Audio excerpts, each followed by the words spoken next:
Physician-assisted suicide is a form of suicide that is legal in some countries and some states in the United States. Physician-assisted suicide is defined as the physician providing all the information that the patient needs to know and then the patient performing the act themselves. The physician does not perform the actual act.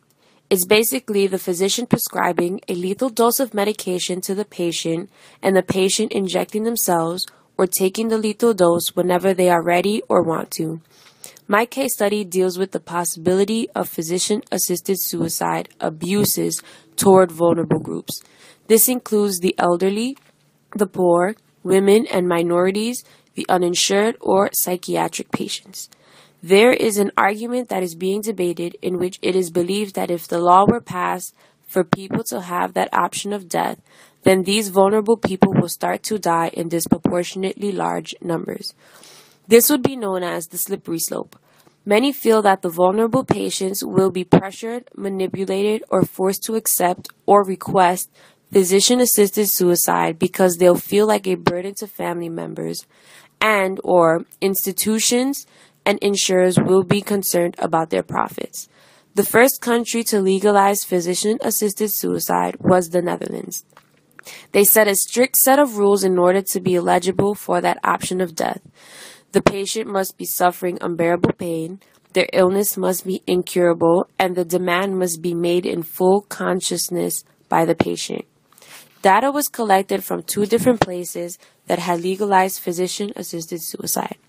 One in the Netherlands, where they collected the data from 1985 to 2005 from 4 government studies and several smaller ones.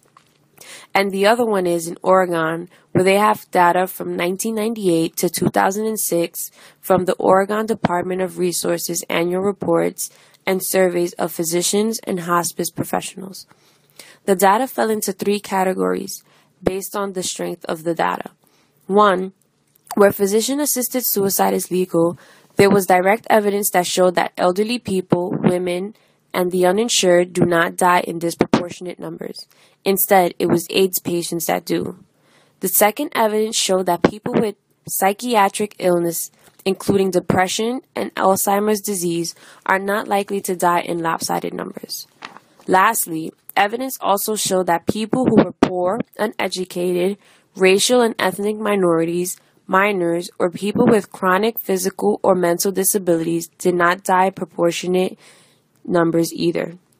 Researchers found that the overall people who received a physician's assistance in dying were on average 70 years old and 80% were cancer patients.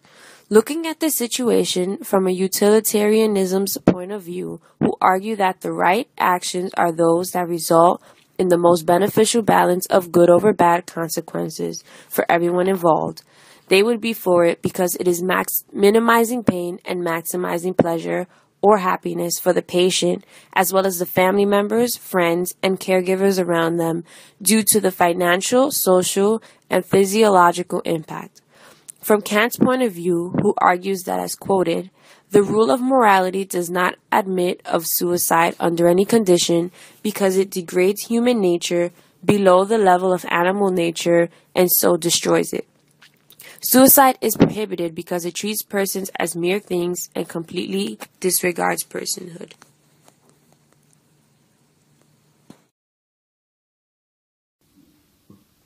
In my point of view, I do agree that it should be legalized because I do feel people should have the last say in how they want to end their life, and I don't think physician-assisted suicide disregards personhood.